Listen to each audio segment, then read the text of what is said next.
বলবো না, আমি একটা আলুর দম বানাচ্ছি অনেক দিন পরে।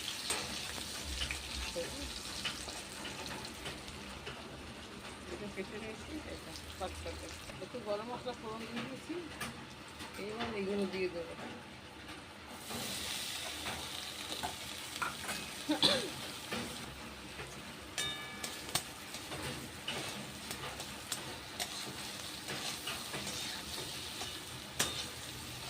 শুকনো আলুর দম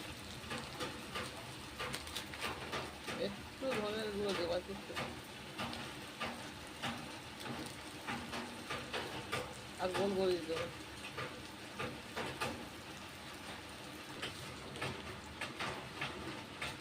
আটা দিয়ে দিলাম।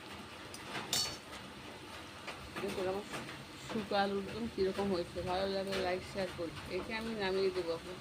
কালকে আলুটা সেদ্ধ করে রেখেছিলাম, শর্টকাটে বানিয়ে দিলাম আমার আলুর দম, শুকনো আলুর দম। দেখুন দেখতে ভালো লাগলে লাইক শেয়ার করি।